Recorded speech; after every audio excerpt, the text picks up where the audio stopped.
ગુજરાતમાં 3 દિવસ તોફાની વરસાદની આગાહી.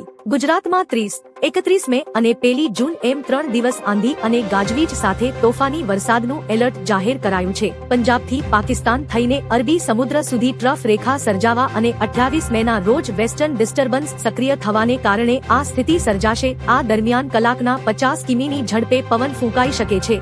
નોતપાના કારણે હાલ અમદાવાદ સહિતના શહેરોમાં 43 થી 44 જેટલી અસહ્ય ગરમી નોંધાઈ રહી છે. પ્રધાનમંત્રી મોદીની રાષ્ટ્રને મોટી અપીલ. પીએમ મોદીએ એક્સ પર લખ્યું, તાપમાન સતત વધી રહ્યું છે. ગરમીને કારણે થતી મુશ્કેલીઓ પણ વધી રહી છે. હું મારા દેશવાસીઓને ખૂબ કાળજી રાખવા વિનંતી કરું છું. પોતાને હાઇડ્રેટેડ રાખો અને બહાર જતી વખતે પાણી સાથે રાખો. જો શક્ય હોય તો કૃપા કરીને કોઈ તરસ્યા વ્યક્તિને પાણી આપો. હું એવા લોકોની પ્રશંસા કરું છું જેઓ પોતાના ઘરો અને દુકાનોની બહાર વાસણોમાં પાણી રાખે છે જેથી કોઈ પણ તેમાંથી પાણી પી શકે.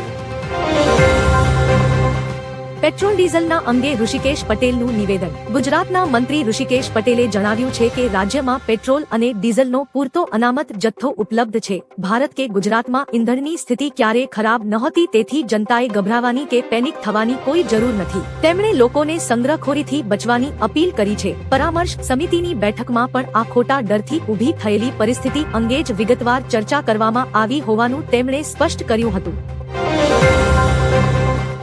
બાંગ્લાદેશી ઘૂસણખોરોમાં ફફડાટ. પશ્ચિમ બંગાળમાં ઘૂસણખોરો વિરુદ્ધ મુખ્યમંત્રી સુવેન્દુ અધિકારીના ડિટેક્ટ, ડિલીટ એન્ડ ડિપોર્ટ આદેશ બાદ કડક કાર્યવાહી શરૂ થઈ છે. પોલીસ અને હોલ્ડિંગ સેન્ટરોના ડરથી ગભરાયેલા આશરે 100 થી વધુ બાંગ્લાદેશીઓ સામાન સાથે હકીમપુર સરહદે પરત જવા એકઠા થયા છે. પોલીસ દ્વારા ઠેર ઠેર તપાસ અભિયાન ચલાવાઈ રહ્યું છે. હાથમાં સામાન સાથે અનેક લોકો બાંગ્લાદેશ તરફ આગળ વધતા જોવા મળ્યા છે. સુપ્રીમ કોર્ટે તથ્ય પટેલને નિયમિત જામીન આપ્યા. સુપ્રીમ કોર્ટે ઇસ્કોન બ્રિજ અકસ્માત કેસમાં તથ્ય પટેલને નિયમિત જામીન આપ્યા છે. લગભગ પોણા 3 વર્ષ જેલમાં રહ્યા બાદ તથ્ય હવે જામીન પર બહાર આવશે. આ કેસમાં પોલીસે 1684 પાનાની ચાર્જશીટ દાખલ કરી હતી. તથ્ય સામે આઈપીસી કલમ 304 સહિત અનેક કલમો લાગુ છે. કેસમાં 9 મૃત્યુ અને 12 ઘાયલોનો સમાવેશ થાય છે. હાઈકોર્ટમાં ડિસ્ચાર્જ અરજી પેન્ડિંગ છે. નકલી ઘી બનાવતી ફેક્ટરી ઝડપાઈ. સુરતના નવાગામ ઉદ્યોગનગરમાં Aaradhya marketing and dairy product નામની ફેક્ટરીમાંથી નકલી ઘી બનાવતા કાળા કારોબારનો પર્દાફાશ થયો છે. જિલ્લા એલસીબી અને ફૂડ વિભાગે સંયુક્ત દરોડો પાડી પામ ઓઇલ અને વનસ્પતિ ઓઇલના મિશ્રણથી બનેલું નકલી ઘી જપ્ત કર્યું છે. ફેક્ટરીમાંથી 3 લાખથી વધુનો મુદ્દામાલ કબજે કરવામાં આવ્યો છે. ઘીના સેમ્પલ લેબમાં મોકલવામાં આવ્યા છે અને સંચાલકો સામે કાર્યવાહી શરૂ કરવામાં આવી છે. બંગાળમાં ટીએમસી સાથે મોટો રાજકીય ખેલ. પશ્ચિમ બંગાળ વિધાનસભા ચૂંટણીમાં પરાજય બાદ ટીએમસી ભારે સંકટમાં છે. હાલીશહર અને ભાટપાડા સહિતની નગરપાલિકાઓના 100 થી વધુ કાઉન્સિલરોએ સામૂહિક રાજીનામા આપ્યા છે. મમતા બેનર્જીના સાંસદ કાકોલી 6 ધારાસભ્યો સાથે બીજેપીની બેઠકમાં પહોંચતા ખળભળાટ મચ્યો છે. અનેક નગરપાલિકાઓ અલ્પમતમાં આવતા વહીવટદારો નિમાશે. મમતા બેનર્જીએ બળવાખોરોને મુશ્કેલ સમયમાં પક્ષ છોડી જવા સ્પષ્ટ કહી દીધું છે. ઈંધણ મોંઘું થતા હવે આ વસ્તુ મોંઘી થશે. છેલ્લા 12 દિવસમાં પેટ્રોલ ડીઝલના ભાવમાં 7 રૂપિયાનો વધારો થયો છે. નિષ્ણાતોના મતે 7 રૂપિયાના વધારાથી માલભાડામાં 4% થી 5%, સ્થાનિક ઓટો રિક્ષા અને ઓલા ઉબેર જેવી સેવાઓના ભાડામાં 5 થી 10%નો વધારો થઈ શકે છે. મોંઘા પરિવહન ખર્ચને કારણે બટાકા, ડુંગળી, લીલા શાકભાજી અને ફળોના ભાવમાં 2 થી 5 રૂપિયા પ્રતિ કિલોગ્રામ મોંઘા થઈ શકે છે, જ્યારે પેકેજ્ડ માલનું પ્રમાણ ઘટી શકે છે. ખેતીમાં અનાજ અને કઠોળના ભાવ પણ વધી શકે છે. એલપીજી અંગે મોદી સરકારનો મોટો નિર્ણય. પીએનજી કનેક્શન ગેસ લાઇન લેનારા એલપીજી ગ્રાહકો માટે કેન્દ્ર સરકારે નિયમોમાં મહત્વનો સુધારો કર્યો છે. LPG regulation of supply and distribution amendment order 2026 મુજબ હવે ગ્રાહકો પીએનજી કનેક્શન લીધા પછી પોતાનું એલપીજી કનેક્શન બંધ કરાવી શકશે. એટલું જ નહીં, ભવિષ્યમાં જરૂર પડે આ જ એલપીજી કનેક્શન ફરીથી સરળતાથી ચાલુ પણ કરાવી શકાશે. દેશના કરોડો ગેસ ગ્રાહકોને મોટી રાહત મળશે.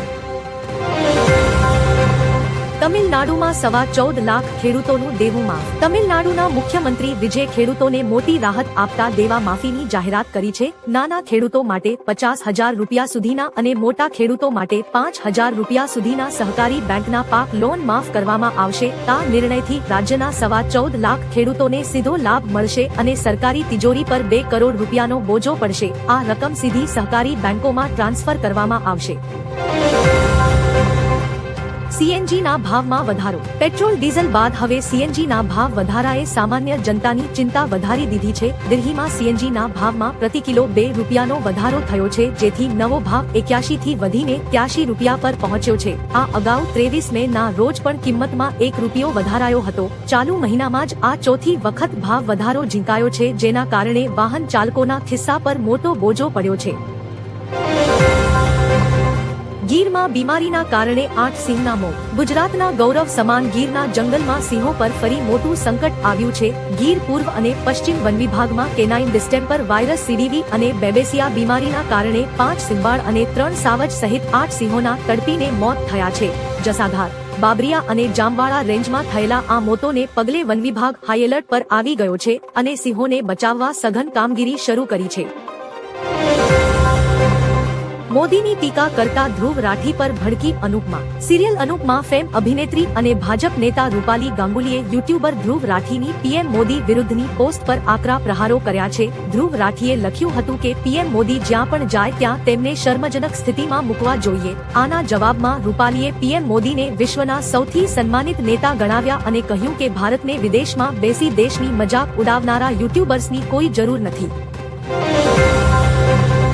બંગાળમાં હવે 5 રૂપિયામાં ભરપેટ ભોજન। પશ્ચિમ બંગાળના મુખ્યમંત્રી સુવેન્દુ અધિકારીએ મંગળવારે અનેક મહત્વપૂર્ણ જાહેરાતો કરી છે। તેમણે જણાવ્યું કે 27 મે થી અન્નપૂર્ણા યોજના હેઠળ મહિલાઓને દર મહિને 3000ની સહાય આપવાની પ્રક્રિયા શરૂ થશે। શાળા, કોલેજ અને ધાર્મિક સ્થળોની 1 કિલોમીટરની અંદર દારૂની દુકાનો ખોલવાની મંજૂરી આપવામાં આવશે નહીં। રાજ્યના 400 ખાસ કેન્ટીનમાં અઠવાડિયામાં 2 વાર 5 રૂપિયામાં માછલી ભાતનું ભોજન આપવામાં આવશે। મમતા બેનર્જી સામે એફઆઈઆર નોંધાઈ। પશ્ચિમ બંગાળના ભૂતપૂર્વ મુખ્યમંત્રી મમતા બેનર્જી વિરુદ્ધ સિલિગુડી સાયબર પોલીસ સ્ટેશનમાં એફઆઈઆર નોંધવામાં આવી છે। ભાજપ કાર્યકર અને એડવોકેટ રિંકી ચેટર્જીએ ફરિયાદ નોંધાવી હતી। આરોપ છે કે પૂર્વ મુખ્યમંત્રીએ 2025માં કોલકાતામાં એક ઈદ કાર્યક્રમ દરમિયાન હિન્દુઓ વિરુદ્ધ વાંધાજનક ટિપ્પણી કરી હતી। ત્યારબાદ તેમણે ચૂંટણી પહેલા હિન્દુઓ વિરુદ્ધ પણ નિવેદનો આપ્યા હતા। ગેસ સંકટ વચ્ચે ભારત માટે સારા સમાચાર। રાજસ્થાનના જેસલમેરમાં ઓઇલે દાંડેવાલા ફિલ્ડમાં કુદરતી ગેસનો નવો સમૃદ્ધ સ્ત્રોત શોધી કાઢ્યો છે। આ પ્રથમ વખત સાનુ ફોર્મેશનમાંથી ગેસનું ઉત્પાદન શરૂ થયું છે। હાલમાં આ ક્ષેત્રમાંથી રોજ 25,000 સ્ટાન્ડર્ડ ક્યુબિક મીટર ગેસનું ઉત્પાદન થઈ રહ્યું છે। અંદાજે 75 મિલિયન ઘન મીટર ગેસના સંસાધનો હોવાની સંભાવના છે। આ શોધ ભારતની ઉર્જા આત્મનિર્ભરતા માટે મહત્વપૂર્ણ સીમાચિહ્ન સાબિત થઈ શકે છે। ટ્રમ્પે પીએમ મોદીના ભરીભરીને વખાણ કર્યા। ટ્રમ્પે ભારત અને વડાપ્રધાન નરેન્દ્ર મોદીના ખુલ્લેઆમ વખાણ કર્યા છે। અમેરિકાની આઝાદીના 250 વર્ષ પૂર્ણ થવા નિમિત્તે નવી દિલ્હીમાં આયોજિત કાર્યક્રમમાં ટ્રમ્પે કહ્યું કે ભારત જ્યારે પણ ઈચ્છશે અમેરિકા તેની સાથે ઊભું રહેશે। તેમણે કહ્યું, ભારત મારા પર 100% ભરોસો કરી શકે છે। ટ્રમ્પે પોતાને પીએમ મોદીના મોટા પ્રશંસક ગણાવ્યા અને વિદેશ મંત્રી માર્કો રૂબિયોને મોદીને નમસ્તે કહેવા જણાવ્યું હતું। પેટ્રોલ ડીઝલના ભાવમાં ફરી વધારો। દેશભરમાં પેટ્રોલ અને ડીઝલના ભાવમાં ફરી એક વધારો કરવામાં આવ્યો છે। ડીઝલના ભાવમાં પ્રતિ લિટર 2.71 અને પેટ્રોલમાં 2.61નો વધારો થયો છે। દિલ્હીમાં હવે પેટ્રોલનો ભાવ 102 અને ડીઝલનો ભાવ 95 પ્રતિ લિટર થયો છે। છેલ્લા 10 દિવસમાં આ ચોથો વધારો છે। મધ્ય પૂર્વના તણાવને કારણે ઓઇલ કંપનીઓએ 15, 19 અને 23 મેના રોજ પણ ભાવ વધાર્યા હતા।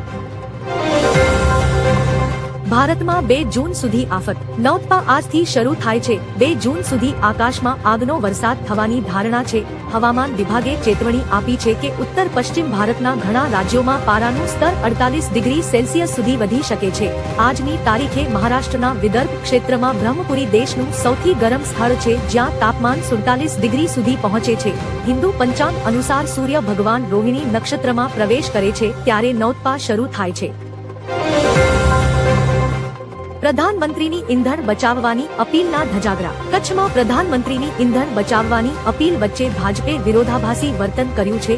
નવનિયુક્ત હોદ્દેદારો અને આગેવાનોને કચ્છ કમલમ ખાતે બોલાવવામાં આવ્યા હતા। ભાજપ કાર્યાલયની પાર્કિંગમાં 50 થી 70 કારો જોવા મળી, જેના કારણે ઈંધણનો વ્યય થયો હોવાની ટીકા થઈ રહી છે।